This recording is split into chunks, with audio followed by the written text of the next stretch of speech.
જય માતાજી મિત્રો, સ્વાગત છે આજના નવા વિડીયોમાં। આજે તારીખ છે 31/7/2026 ને વિશ્વેશ્વર મહાદેવનું મંદિર છે ત્યાં આગળ બનાસ નદીમાં નવા નીર આવ્યા છે અને તેનાથી આગળ પાણી મિત્રો આગળ આવતું જોવા મળ્યું છે। તમે હાલમાં મિત્રો લાઈવ દ્રશ્યો જોઈ શકો છો। આ વિશ્વેશ્વર મહાદેવનું મંદિર છે ત્યાં આગળ મિત્રો બનાસ નદીમાં નવા નીર આવી ગયા છે। ખેડૂતો મિત્રોની કોમેન્ટો આવી હતી કે જે બનાસ નદીમાં પાણી આવે છે તે કેટલા સુધી આવ્યું છે, તો મિત્રો તમે હાલમાં લાઈવ દ્રશ્યો જોઈ શકો છો। અહીંયા સુધી પાણી આવી ગયું છે અને ફરીથી મિત્રો આજે ગુજરાતમાં વરસાદનો નવો રાઉન્ડ શરૂ થઈ ગયો છે, એટલે આજથી મિત્રો કેટલાક વિસ્તારમાં વરસાદ વરસવાનું શરૂ થઈ જશે અને કાલે મિત્રો બનાસકાંઠામાં મિત્રો ભારે વરસાદની આગાહી છે।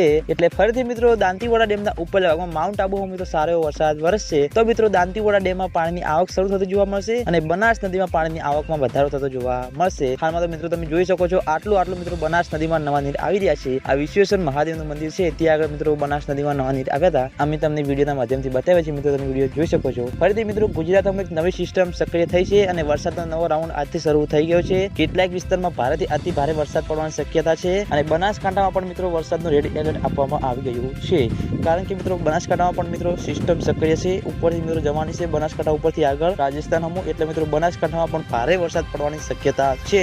અને હાલમાં તો મિત્રો આટલું પાણી આવી રહ્યું છે, તમે જોઈ શકો છો બનાસ નદીમાં। અને હવે દાંતીવાડા ડેમ ઉપર નજર કરશું કે પાણીની આવક શરૂ થઈ કે નહીં અને હાલમાં દાંતીવાડા ડેમની સપાટી કેટલી છે એ અમે તમને નેક્સ્ટ વિડીયોમાં બતાવશું। એટલે તમે બધા અમારી ચેનલ ઉપર નવા હોય તો વિડીયોને લાઈક કરી દેજો, કોમેન્ટ કરી દેજો અને ચેનલને સબસ્ક્રાઈબ પણ કરી દેજો। તો મિત્રો જય માતાજી।